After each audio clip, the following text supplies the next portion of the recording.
नमस्कार, स्वागत है आपका। आप देख रहे हैं पूछता है इंडिया और मैं हूं आपके साथ आशीष सिन्हा।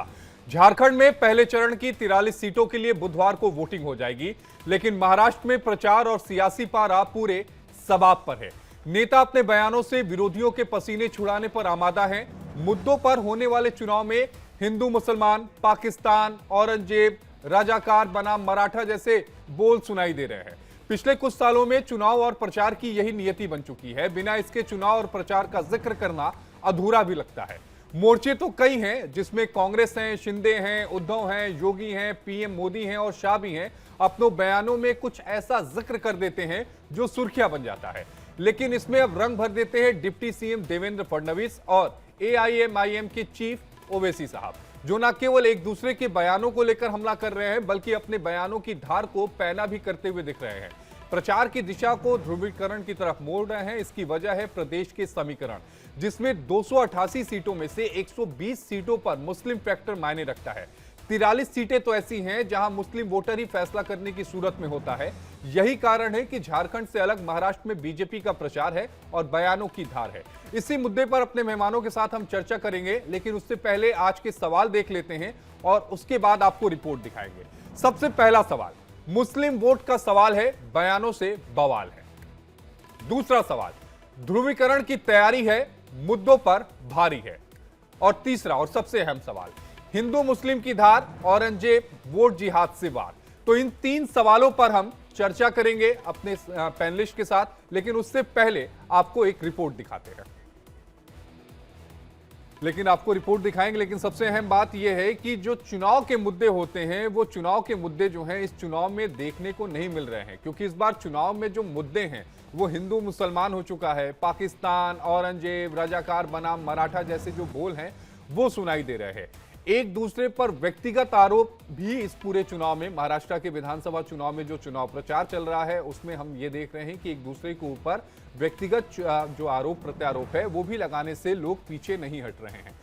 20 नवंबर को वोटिंग होनी है, 23 नवंबर को काउंटिंग होनी है। कई तरह की चीजें चल रही हैं। जैसे अभी ये भी कहा जा रहा था कि उद्धव साहब इस बात से नाराज थे कि कांग्रेस के जो लोग हैं वो आखिर जिन सीटों पर यूबीटी जो है, यानी शिवसेना यूबीटी जहां पर प्रचार कर रही है, उनके उम्मीदवार जहां पर लड़ रहे हैं, आखिर उन सीटों पर प्रचार करने क्यों नहीं जा रहे हैं। तो महायुति में इस बात को लेकर मंथन चल रहा है कि अजीत पवार साहब जो शिंदे और बीजेपी की लाइन है उस लाइन से अलग जा रहे हैं। तो ये तमाम जो अलग अलग अटकलें हैं इस चुनाव में दिखाई भी दे रही है, सुनाई भी दे रही है। अलग अलग बयान हैं। इन बयानों में शिंदे साहब का बयान है, उद्धव साहब का बयान है, योगी जी का, पीएम मोदी और अमित शाह का बयान है। लेकिन कल जो दो बयान आए और आज एक जो बयान आया, चाहे उसमें देवेंद्र फडणवीस साहब का हो चाहे ओवैसी साहब का हो, वो बयान इन सारी चीज़ों से आगा गया। और यही वजह है कि महाराष्ट्र में भाऊ वर्सेस भाईजान का पूरा मुकाबला हो गया है। बयानों की बौछार है, औरंगजेब का भी पूरा मामला आ गया है। तो कई तरह की जो बातें हैं वो महाराष्ट्र के विधानसभा चुनाव में देखने को मिल रही है। जैसे जैसे चुनाव आगे बढ़ रहा है, यानी जैसे जैसे मतदान का जो की तारीख है जो नजदीक आती जा रही है, और वैसे वैसे जो आरोप प्रत्यारोप का दौर है वो तेज हो रहा है। हम अपने डिबेट की शुरुआत करेंगे, लेकिन उससे पहले आपको एक रिपोर्ट दिखा देते हैं।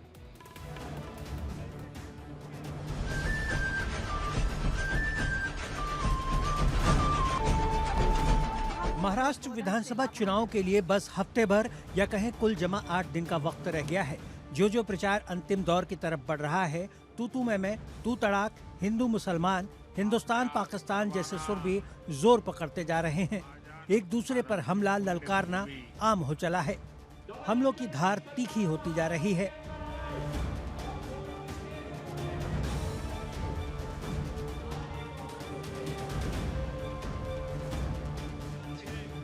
इस जुबानी जंग को दिलचस्प बना दिया है एआईएमआईएम के मुखिया असदुद्दीन ओवैसी ने, जिन्होंने अंग्रेजों की लड़ाई का हवाला दिया, अपने पुरखों की याद दिलाई और डिप्टी सीएम देवेंद्र फडणवीस पर हमला कर दिया।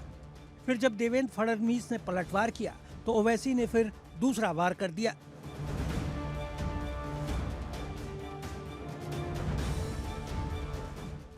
देवेंद्र फडणवीस,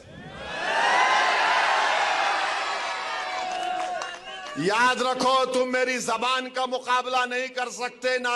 अगर तुम मोदी अमित शाह भी बैठ गए तो मेरी जबान का मुकाबला नहीं कर सकते। और आजकल तो ये ओवैसी भी यहाँ आने लगा है। मेरे हैदराबादी भाई उधर ही रहना, इधर को मत आना, इधर को तुम्हारा कोई कामा नहीं है। यहाँ पर आकर हमको धमकियां दी जा रही है, यहाँ पर आकर औरंगजेब का महिमा मंडन हो रहा है। मैं बता देना चाहता हूँ, भारत का जो सच्चा मुसलमान है वो भी औरंगजेब को अपना हीरो नहीं मानता।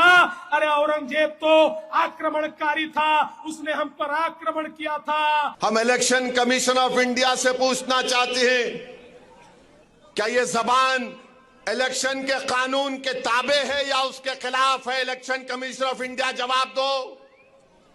ये महाराष्ट्र के चीफ इलेक्टोरल ऑफिसर से हम पूछना चाह रहे हैं, मेरा नाम लेकर जिहाद का नाम लिया जा रहा है, धर्म युद्ध का नाम लिया जा रहा है। क्या ये इलेक्शन कानून के खिलाफ नहीं है? क्या ये मॉडल कोड ऑफ कंडक्ट के खिलाफ नहीं है? ये लोकशाही है, जमहूरियत है, यहां पर धर्म युद्ध और जिहाद कहां से आ गया फडणवीस?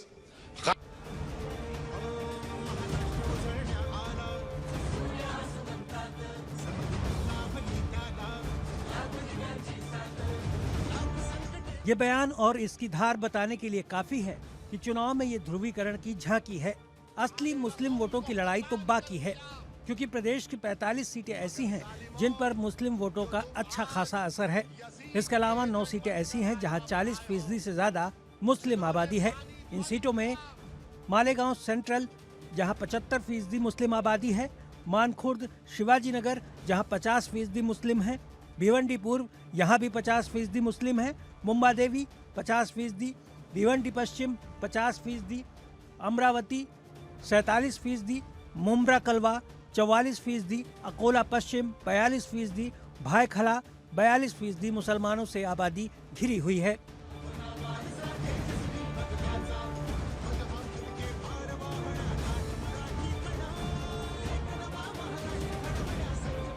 इन 9 सीटों के अलावा 7 जिले ऐसे हैं जहां मुस्लिमों की संख्या यानी कि उनकी आबादी 15% से ज्यादा है।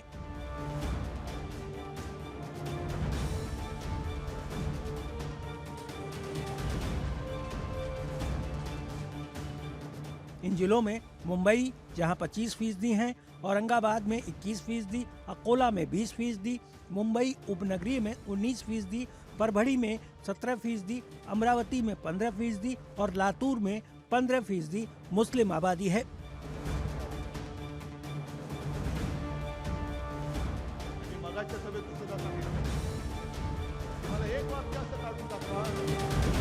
महाराष्ट्र में करीब 120 सीटें ऐसी हैं जहां मुस्लिम वोटर बड़ी भूमिका में रहेंगे। इसमें से भी 60 सीटें ऐसी हैं जहां 15% से ज्यादा मुस्लिम वोटर हैं। 38 सीट पर 20% से अधिक वोटर हैं, जबकि 9 सीटों पर 40% से ज्यादा मुस्लिम वोटर हैं।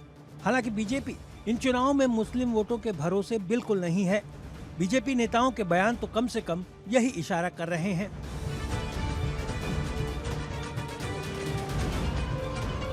साफ है कि एक है सेफ है पर फोकस कर चल रही बीजेपी अघोषित तौर पर यूपी वाली 80 बनाम 20 की लड़ाई महाराष्ट्र में भी लड़ रही है। यही विपक्ष और ओवैसी जैसे नेताओं की बेचैनी का सबब भी बना हुआ है। मुंबई से अभिषेक शर्मा के साथ ब्यूरो रिपोर्ट, इंडिया डेली।